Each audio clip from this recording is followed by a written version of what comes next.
یہ وہ خاندان ہے کہ جن خاندان کی اس کی ہندوستان کے اندر بڑی عظیم خدمات رہی ہیں. لہذا ابھی 8 دن پہلے کی بات ہے، ہم مفتی تقی عثمانی کے سامنے مدینہ المنورہ میں ایک شخص نے کچھ عرض کیا مدنی حضرات کے تعلق سے. تو بہرحال انہوں نے جو لوگ کشائی کی تھی وہ نازیب الفاظ تھی. حضرت نے فرمایا کہ ان کے تعلق سے اگر کوئی تبصرہ کرے غلط اس کا ایمان سلب ہونے کا خطرہ ہے. لہذا یہ حضرت نے به ونتوكل عليه ونعوذ بالله من شرور أنفسنا ومن سيئات أعمالنا من يهده الله فلا مضل له ومن يضلل فلا هادي له ونشهد أن لا إله إلا الله وحده لا شريك له ونشهد أن سيدنا ومولانا محمدا عبده ورسوله صلى الله تعالى عليه وعلى آله وصحبه وبارك وسلم. بزرگان محترم، برادران عزیز، موقع ہے مدرسے کے جلسے کا، تو بات مدرسے کے بارے میں ہوگی.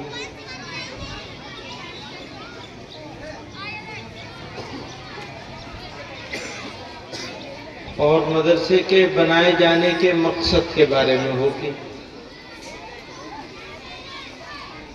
اس کی اہمیت، افادیت اور ضرورت کے بارے میں ہوگی.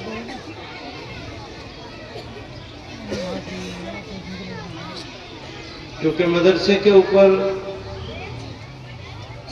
باہر سے بھی اور اندر سے بھی دونوں طرح سے مشکل ہے.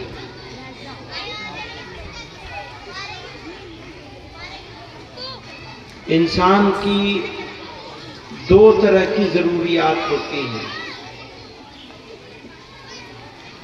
انسان کی اور خصوصاً مسلمان. ایک ضرورت ہے جسمانی،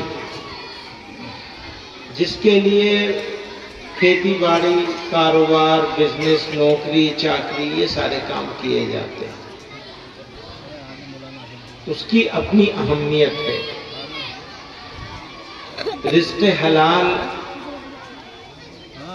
حاصل کرنے کی جستجو کرنا، حرام سے بچتے ہوئے رزق حلال حاصل کرنا عبادت کے درجے میں ہے. اور اس طرح رزق حاصل کرنے کی کوشش کرنے والوں کو بہت بشارتیں دی ہیں جناب رسول اللہ صلی اللہ علیہ وسلم نے. فرمایا ایماندار تاجر، تاجر نہیں کہا، ایماندار تاجر جنت کے جس دروازے سے چاہے گا جنت میں داخل ہو جائے گا. تو جسمانی ضرورتیں ان کی اپنی اہمیت ہے، اور اگر ان ضرورتوں کو پورا کرنے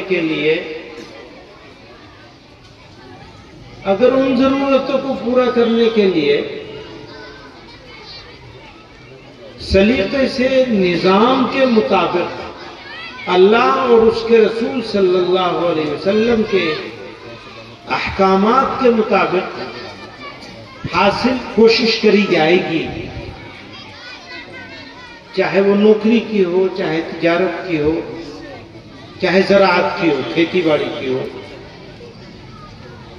تو وہ دین بن جائے.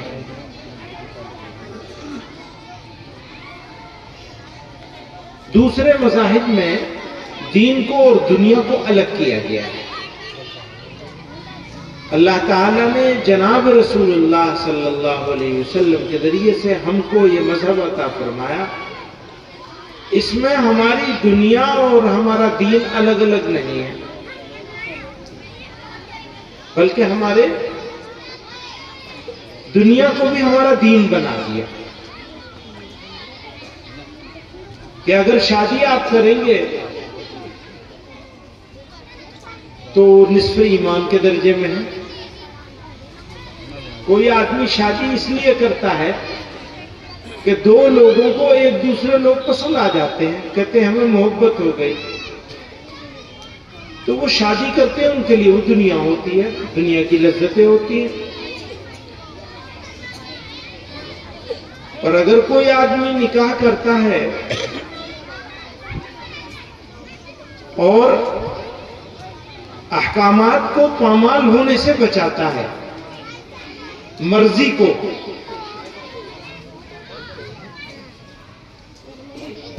چشتی بزرگوں نے کہا مرضی مولا از ہم اولا, مرضی مولا از ہم اولا. اگر مرضی کو پامال ہونے سے بچاتا ہے, دونوں باتیں ہیں اس میں. میں بالکل یہ نہیں کہہ رہا ہوں کہ مرضی کے مطابق کرو, نہیں کہہ رہا, کیونکہ مانیں گے ہی نہیں مسلمان وہ بات. مرضی کے مطابق کرو گے بیٹی کی شادی تو 5 ہی آدمی آئیں گے زیادہ سے زیادہ, ورنہ 2 آنے چاہیے, ایک بیٹا ایک باپ دلہا کے طور پر. بس وہ آئیں گے, تم مسجد میں کسی بھی نماز میں کہتے ہو کہ میں نے بیٹی کے لیے رشتہ کیا ہے, یہ دونوں آ گئے, چلو جی امام صاحب نکاح پڑھا دو یا خود ہی پڑھا لو.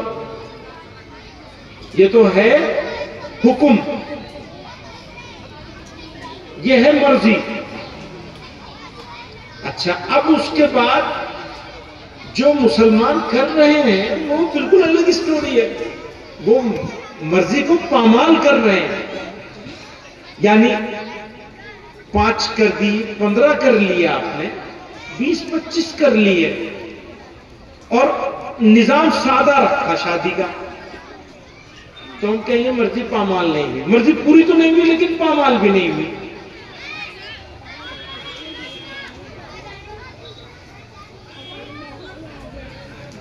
تو مسلمان تو ابھی پامال کرنے پہ تلا ہوا ہے.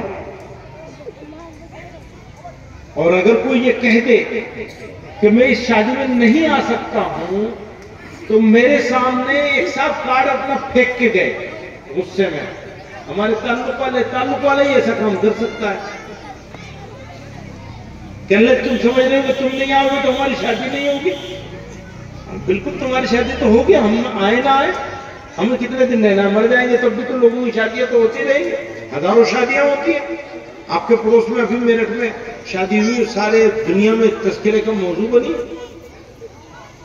اور مولوی لوگ بھی شریک ہوئے اس میں بھی شریک ہوئے جاتے. تو وہ دین نہیں بنایا, انہوں نے اس کو دنیا بنا دیا. کاش وہ شادی بھی دین ہو جائے کہ اگر عورت مرد کی اپنے شوہر کی طرف دیکھ کے مسکرائے اور شوہر بیوی کی طرف دیکھ کے مسکرائے تو کیا ہوتا ہے؟ کیا ہوتا ہے؟ شوہر بیوی ایک دوسرے کی طرف دیکھ کے مسکرائے. ویسے تو ہر مسلمان کو مسلمان کی طرف دیکھ کے مسکرانا چاہیے, منہ بنا کے نہیں ملنا چاہیے, مسکرا کے ملنا چاہیے. اب ہمیں تو لوگ اتنے دھکے مارتے ہیں کہ ہمیں منہ بنانا ہی پڑتا ہے. لوگ مسکرائیں گے تو اور 2 دھکے لگیں گے, تو اپنی جان بچانے کے لیے منہ بنانا پڑتا ہے. واقعی میں کبھی منہ نہیں بنانا چاہتا ہوں, مجبور کر دیتے ہیں لوگ, اتنے دھکے مارتے ہیں. تھوڑے سے لوگ ہیں اور نعرے لگانے شروع کر دیا. بھیا نعرے کا موقع ہوتا ہے, پھر موقع نہ رکھوں لگا رہے, کام تو ٹھیک سے کرو, ڈھنگ سے کرو. تو ہمارا مرد عورت کی, شوہر بیوی کی طرف, بیوی شوہر کی طرف دیکھ کے مسکرائے تو کیا ہوگا؟ کچھ معلوم ہے آپ کو کیا ہوگا؟ کچھ آپ بتائیں ذرا سامنے سے کیا ہوگا؟ ان دونوں کو مسکراتا دیکھ کے پروردگار عالم مسکراتا. کتنا بڑا انعام ہے. وہ مسکرائیں گے تو خوش ہو گئی تو مسکرائیں گے نا. تو آپ کو خوشی حاصل کرنے کے لیے تہجد کی نماز پڑھنی ہے. تھوڑا مشکل کام ہے, لمبی راتیں پھر بھی مشکل کام ہے نا, مشکل کام. نیند پوری ہو جاتی ہے, ابھی وقت ہے, اٹھ کے جلدی سے 2 رکعت پڑھ سکتے ہیں, اذان میں وقت باقی ہے, سب کو موقع ملتا ہے. لیکن تھوڑا مشکل لگتا ہے نا اس وقت میں لیٹے رہنا، نیند پوری ہو جائے تو بھی لیٹے رہنے میں جو مزہ ہے وہ لحاف کا تو مزہ ہے ہی ہے نا، اسی لیے انعام ہے۔ لحاف چھوڑنے کا جو انعام ہے وہ عجیب انعام ہے، اور وہ مزہ ہے اپنا، تو وہ تو محنت کرنی، اس میں تو کوئی محنت ہی نہیں ہے بھیا۔ چلو بھائی وہ نہیں کر سکتے تو یہی کر لو، سارے زمانے سے ہنس کے ملیں گے، گھر جائیں گے تو بیوی سے منہ بنا کے ملیں گے۔ اچھا بیوی بھی ابھی فون آ جائے بہن کا یا کسی دوست کا، سہیلی کا، تو خوب ہنس کے بات کر رہی ہو، شوہر سے بات کرے گی تو پھر وہ ساری شکایتیں جو دن بھر کی ہیں یا 2 دن کی 4 دن کی وہ ساری زبان پہ آ جائیں گی، کیونکہ دین نہیں سمجھا ہے اسے۔ دین سمجھ لیتے ہیں اور یہ سوچ لیتے ہیں اللہ میاں کو خوش کرنا ہے،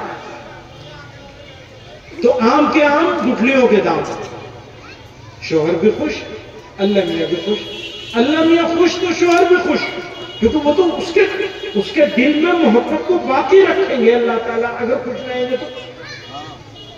اللہ میاں دونوں اللہ میاں کو خوش کرنے کے لیے بات کرنے لگے، ناپسندیدگی کی بات کو نظر انداز کر دیں، تھوڑی دیر کے لیے بھی ابھی ملے، گھر میں آئے تو مسکرا کے ملیں گے، بھلے سے شکایت ہو، شکایت دوسرے وقت میں کر لیں گے۔ اللہ میاں کو پہلے خوش کرنے گھر آ گئے اطمینان سے، زندہ آ گئے گھر، خوشی کی بات ہے نا، زندہ آ گئے گھر اطمینان سے اپنے بیوی کے پاس، بچوں کے پاس۔ خیر، تو میں بات یہ کہہ رہا تھا، بات اپنی ختم کر لوں، میں یہ کہہ رہا تھا ہماری دنیا کو پروردگار عالم نے جناب رسول اللہ صلی اللہ علیہ وسلم کے ذریعے سے ہم کو یہ دین عطا فرمایا جو ایمان کے نتیجے میں ملا ہے۔ ایمان نہیں تو کچھ نہیں، ایمان ہے تو سب کچھ ہے، اور ایمان یہ باقی رکھنا ہے ہمیں۔ جستجو، تلاش، کوشش، محنت کاہے پہ ہونی ہے؟ مرے تو ایمان کے ساتھ چلے گا۔ حضرت شیخ عبد القادر جیلانی رحمۃ اللہ علیہ سے کسی نے پوچھا، حضرت یہ اتنا رتبہ اللہ نے آپ کو دے دیا ہے، ابھی ہر وقت آپ اسی میں لگے رہتے ہیں، مقصد کیا ہے، چاہت کیا ہے؟ تو انہوں نے یہ نہیں کہا میں اللہ والا بن جاؤں، اللہ کے اور قریب پہنچ جاؤں، یہ سب کچھ نہیں فرمایا حضرت نے۔ ہما شما ہوتے تو یہی کہتے کہ بھئی عبادت تو یوں ہی کر رہے ہیں کہ اللہ میں خوش ہے اور خوش ہوتا رہے اور اس کا قرب حاصل ہو جائے۔ فرمایا بس ایمان پر موت آ جائے، ایمان پر خاتمہ ہو جائے، میری یہ تمنا ہے، اس میں لگا ہوا ہوں بس۔ اور ڈر اسی بات کا ہے کہ کہیں ایسا نہ ہو کہ مرتے وقت ایمان سے محروم چلا جاؤں دنیا سے۔ تمنا آرزو بھی یہی ہے اور خوف بھی یہی ہے۔ اتنے بڑے آدمی کا سوچ بھی نہیں سکتے، اتنی بڑی شخصیت اپنے وقت کی نہیں، زمانے کی، اور ڈر بھی یہی ہے، تمنا بھی یہی ہے۔ اب کون نہیں ڈرے گا اس سے؟ ہمارے حضرت تھانوی رحمت اللہ علیہ تشریف فرماتے مجلس میں، کسی نے کہا فلانا آدمی آپ کو یہ گالی دے رہا تھا، تو بری گالی دی تھی، وہ گالی سنا دی اس نے، حضرت کا کوئی منہ لگا خادم تھا، مجلس تھی، بیٹھے ہوئے تھے لوگوں نے یہ بیان کیا، مجلس میں موجود لوگوں نے، حضرت کے چہرے پر جو کیفیت اس واقعے کے سننے سے، گالی والی بات سننے سے پہلے تھی، گالی والی بات سننے کے بعد بھی وہی کیفیت رہی، چہرہ مبارک نہیں بدلا حضرت کا۔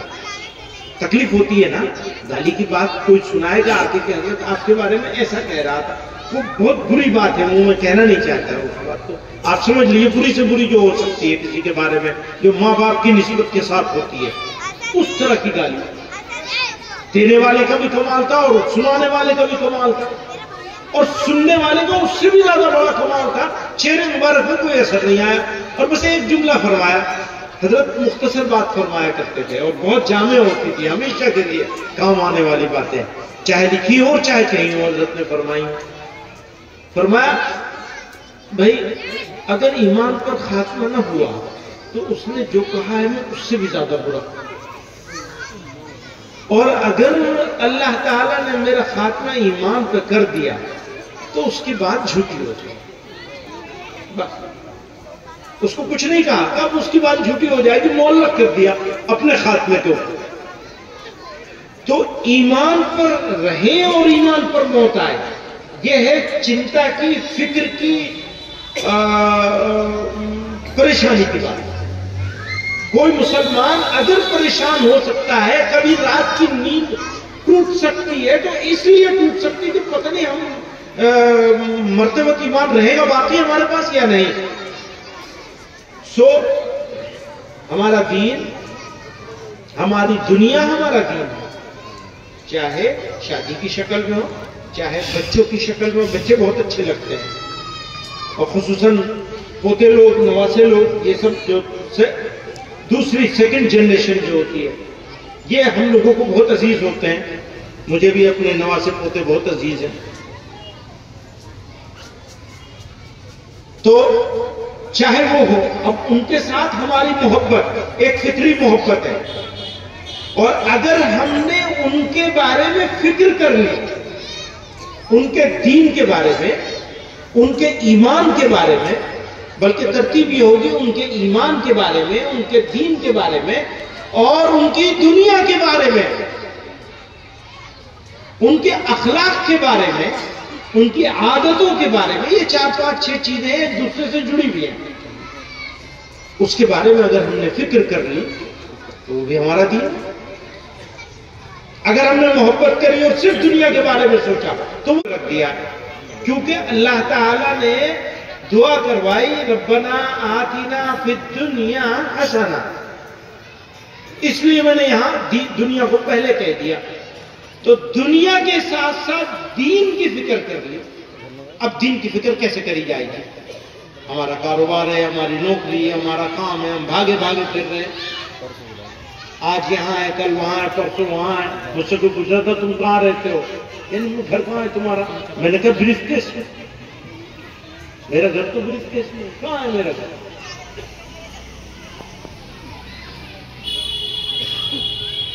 تو اب میرے بچوں کو کون دیکھے گا؟ میرے پاس وہ صلاحیت بھی نہیں کہ میں بچوں کو بیٹھ کے قاعدہ بغدادی پڑھاؤں اور اس کے بعد قرآن شریف کا ناظرہ کراؤں اور پھر حفظ کراؤں یا کچھ اور کراؤں یا کچھ اور کراؤں، کیسے ہوگا؟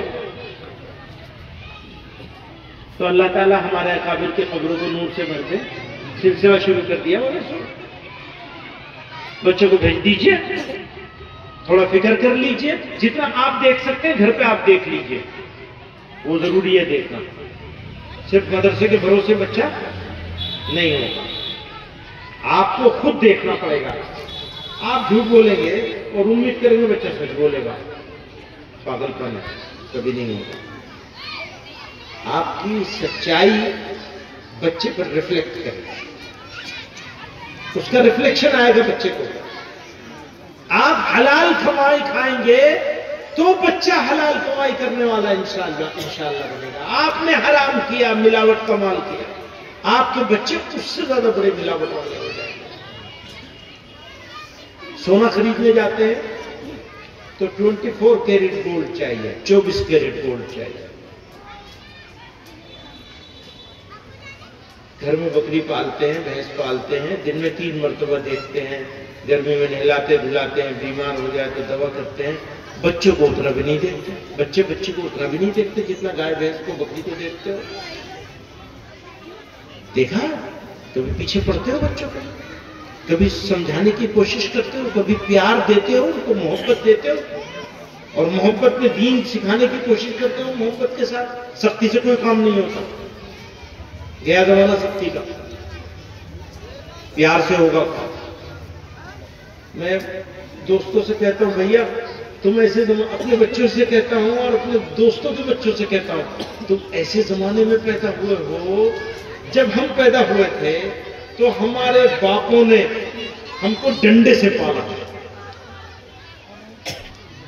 ڈنڈا رہتا تھا، آنکھ جو تھی وہ غصے میں بھری لیتی تھی۔ ہمارے باپوں نے، ہماری ماؤں نے ہم کو اس طرح پالا ہے، تو ہم نے ان کے غصے کو بھی برداشت کیا، اور پروردگار نے ایسے موقع پہ ہم کو پیدا فرمایا کہ ہم اپنے چھوٹوں کے غصے کو بھی برداشت کرتے ہیں۔ پر ہے کرنا پڑے گا، نہیں کرو گے تو گھر تو پیار سے۔ اچھا ایک اور بات ہے، سختی میں وہ فائدہ نہیں ہے جو پیار ہے۔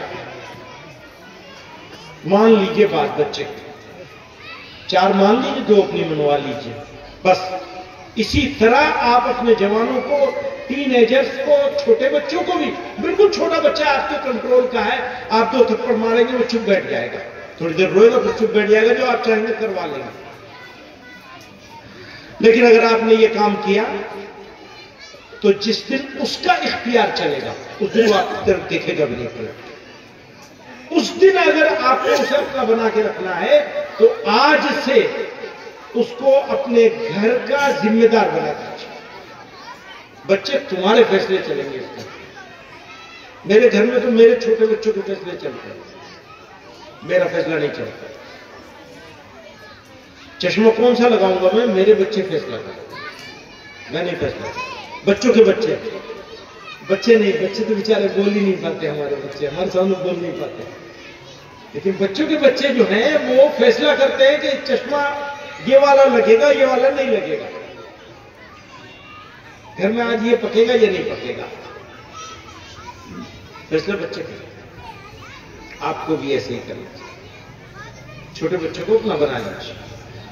تو میں یہ کہہ رہا تھا کہ یہ سارا جس کو دنیا سمجھتی ہے یہ دین ہے، اگر دین کے ساتھ ہو، اگر ایک پلاننگ کے ساتھ ہو، اگر ایک منصوبے کے ساتھ ہو، اگر سوچ سمجھ کے ہو، اگر بچوں کے مستقبل کے بارے میں ہو، اور یہی بچے کل کو اسلام کے محافظ بنیں گے، یہ سوچ کر کے بچے کو پالنا ہے نا،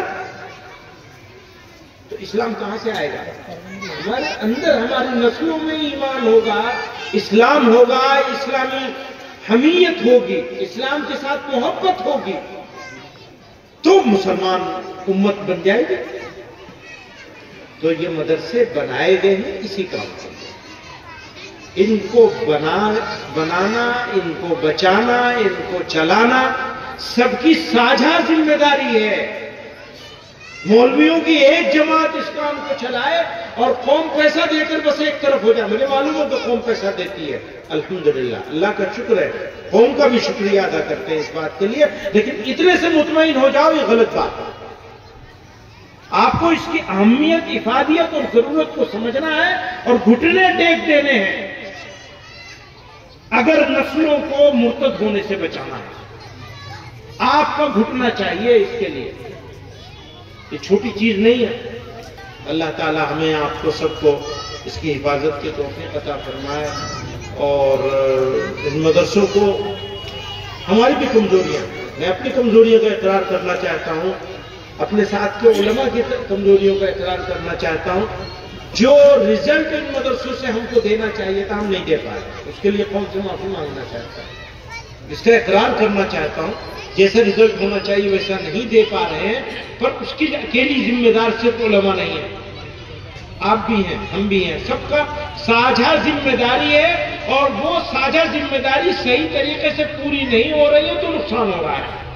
ہم ماننے کے لیے تیار ہیں، آپ بھی مان لیجئے کہ ہاں ہماری بھی کمزوری ہے، اور دونوں طرف سے طاقت لگے گی تو یہ ان اداروں سے وہ بچے نکلیں گے جو بچے اس قوم کو مستقبل بنیں گے اور ملت کے محافظ بنیں گے۔ اللہ تعالیٰ ہمیں صحیح راستے پہ چلنے کی توفیق عطا فرمائے اور آخرت کی فکر عطا فرمائے۔ میں یہ درخواست کروں گا کہ آپ لوگ مسافہ نہیں ملائیں گے، میں سلام کروں گا، آپ جواب دے لیجیے، ٹھیک ہے نا؟ خوش ہے اس میں؟ السلام علیکم۔